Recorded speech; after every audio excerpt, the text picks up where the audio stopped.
Have you ever wondered if there's a better way to nurture a child's creativity? Something beyond just coloring inside the lines? Well, today, we're going to dive into the Montessori approach to art and its perspective where the journey of creation, not the finished product, is the real masterpiece. So let's just kick things off with a pretty big question. What if children's art isn't actually about that final thing you hang on the fridge?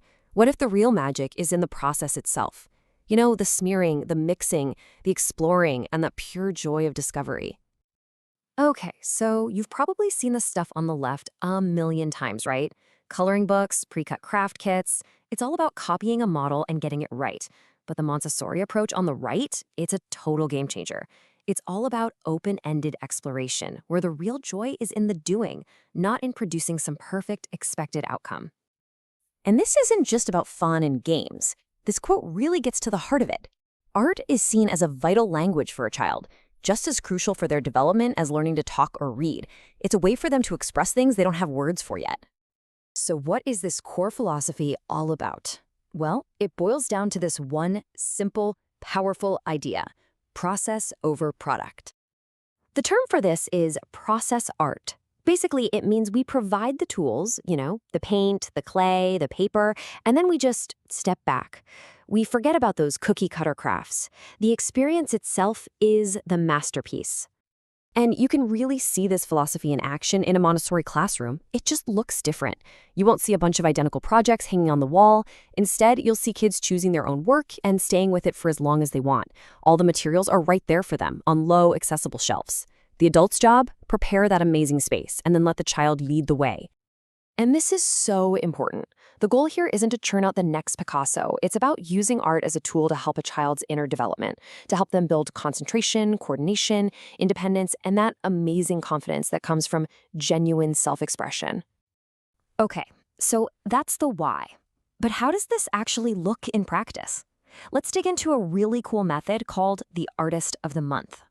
Now, when you hear Artist of the Month, you might be thinking, stuffy art history lessons for little kids, but that's not it at all. Think of it more as a gentle invitation, an invitation for a child to look, to wonder, and to connect with the work of a great artist on their own terms. And the process itself is just beautifully simple. First, the kids just look at the art. They just observe it. Then, the adults use really simple, descriptive words to talk about it. And finally, this is the best part, the kids get to explore materials that are inspired by that artist, totally freely. And of course, this isn't a one-size-fits-all thing. The approach gets adapted for different ages, which makes so much sense. Let's take a look at how. Okay, this slide really breaks it down. For a toddler ages 1 to 3, the focus is all about sensory and physical exploration. You might see just 1 or 2 big prints hung right at their eye level.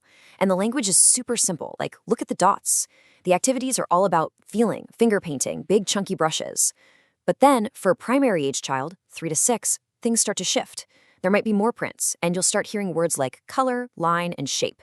And they'll get to explore more refined materials, like watercolors. So for the youngest kids, the choice of artist is actually pretty strategic. It's not about an art history lecture. You'd pick someone like Monet for his soft colors and nature scenes, or maybe Van Gogh for those big, bold, exciting strokes, even Picasso for his clear shapes and strong contrast. It's all about giving them a sensory starting point. Now, this brings us to a really crucial piece of the puzzle, the adult's role. And it might be different than what you think. It's all about being the guide, not the director. So what does the adult actually do? It really boils down to 3 things. First, prepare an inviting space with good quality materials. Second, give a really simple presentation of how to use a tool, like how to dip a brush in paint. And then, and this is often the hardest part, you step back. You just observe and protect that child's concentration. And the words we use matter a lot. We want to avoid product-focused praise, like, that's beautiful, because that can actually make kids dependent on outside approval. Instead, we use process-focused observations. Saying, you worked for a long time acknowledges their effort. And asking, what is it, can feel like a test, but saying, you chose so many colors, just describes what you see, and it lets the child feel seen without any judgment. All right, so we've gone through the what and the how. Let's wrap up with a big takeaway. Why does this approach really matter so much? Well, the long-term benefits are honestly pretty profound. This approach helps build cultural awareness from a really young age. It develops visual discrimination, the ability to notice details. It supports language and observation skills. And maybe most importantly, it encourages true self-expression without pressure, and it honors every single child's unique way of seeing the world. But I think the most powerful lesson of all might be this. It teaches children that art isn't some scary, intimidating thing that only hangs in a museum. It's not just for artists. It's a fundamental human language, and it belongs to them, right here, right now. And that really brings us to our final and maybe most important thought.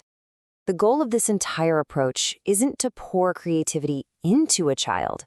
It's to create the right conditions so that the creativity that already lives inside them has the freedom to come out.